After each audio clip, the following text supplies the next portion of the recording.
प्रभाग क्रमांक 13 मधील माजी नगरसेवक नियाज आसिफ खान यांनी आज आपल्या निवडणूक प्रचाराचा भव्य शुभारंभ केला। यावेळी राजर्षी शाहू वसाहत, सुधाकर नगर, यादव नगर तसेच अनेक भागातील नागरिकांनी मोठ्या संख्येने या प्रचारामध्ये उत्स्फूर्त सहभाग घेतला। यावेळी अर्जुन ग्रुप आणि मंगलमूर्ती तरुण मंडळाने देखील मोठ्या संख्येने उपस्थित राहून या प्रचारामध्ये उत्स्फूर्त सहभाग नोंदवला। प्रचाराची सुरुवात वार्षिक कॅलेंडर वाटपाने करण्यात आली। यावेळी नियाज आसिफ खान यांनी गेल्या निवडणुकीत दिलेल्या भरघोस मतांबद्दल नागरिकांचे मनापासून आभार मानले।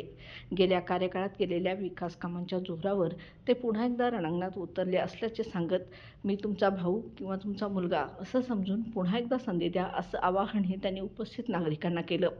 कार्यक्रमादरम्यान नारळ फोडून, फटाके फोडून आणि आतषबाजी करत प्रचाराचा जल्लोषात शुभारंभ झाला। महिलांनी फेटे बांधून सहभाग नोंदवल्याने वातावरण अधिक रंगतदार झाले। बाळ, फ्रीजमधून श्रीखंड काढ ना। आम्ही पूर्वी घरीच बनवायचो श्रीखंड, त्याची चवच वेगळी होती। आता काय सगळं रेडीमेड। आजी, हे श्रीखंड खाऊन बघ। आज तुझ्या आईनं घरीच बनवलं की काय? हे आहे गोकुळचं श्रीखंड। अगदी जिभेवर रेंगाळणार। जिभेवरच नाही तर मनावरही रेंगाळणार। गोकुळ श्रीखंड, मनावर रेंगाळणार।